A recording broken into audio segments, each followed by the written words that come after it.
Donald Trump. Today's news. Super Tuesday will tell us a lot. This is momentum, this is expectations. Michigan blast. The sky is glowing orange. Possible benefit of weight loss drugs. You are craving for alcohol. Good morning. I'm Steve Kathan with the CBS World News Roundup. It's Super Tuesday, and voters in more than a dozen states will vote in presidential nominating contests today for both parties. CBS's Caitlin Huey-Burns reports it could be a make-or-break day for the lone Republican still challenging former President Trump. Hello, Texas! Nikki Haley finished a multi-state tour in Texas with a campaign rally that could be for laughs. At some point, maybe we should say the reason that America keeps losing is because of Donald Trump.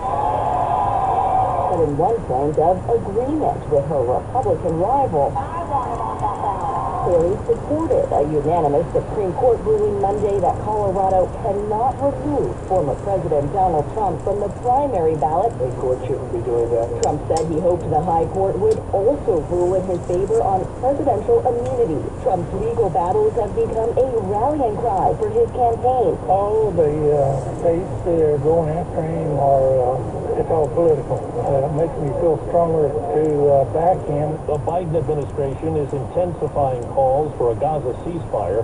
CBS's Weijia Jiang says Vice President Harris met with Israeli opposition leader Benny Gantz.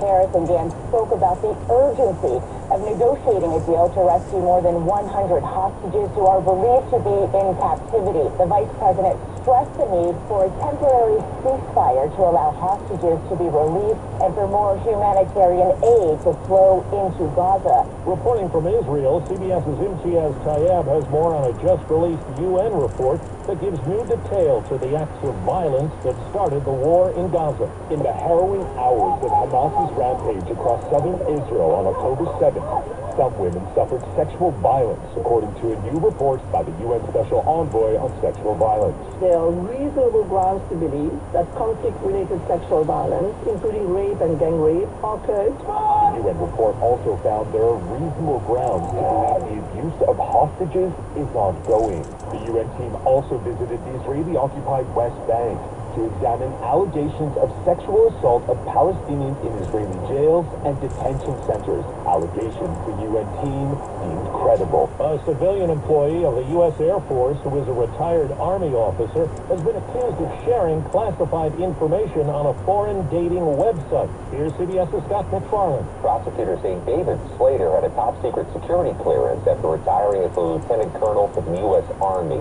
He worked as a civilian at Offutt Air Force Base in Nebraska, and prosecutors say he attended classified briefings on the war in Ukraine with U.S. Strategic Command between February and April 2022. They allege Slater sent classified information through messages on a dating website to an unnamed co-conspirator who claimed to be a woman living in Ukraine, who allegedly referred to Slater as her secret informant love. Now to Michigan.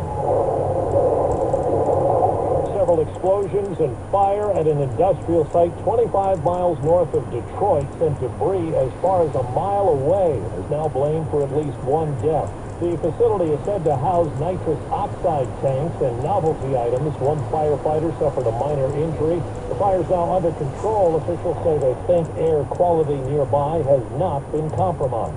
In Tennessee, 5 people were killed when a single-engine plane crashed near Interstate 40 in Nashville last night, 3 miles from an airport. The crash closed eastbound lanes, and officials are investigating the cause. 4 past the hour. That was today's news. I didn't hear any good news, did you? No, I didn't think so. I guess it's all about perspective. The glass is half full.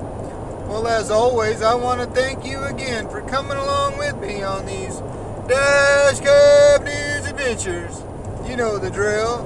Peace, love, and all that hippie jazz. Bye-bye, everybody. It's 46 degrees in Tracy, California.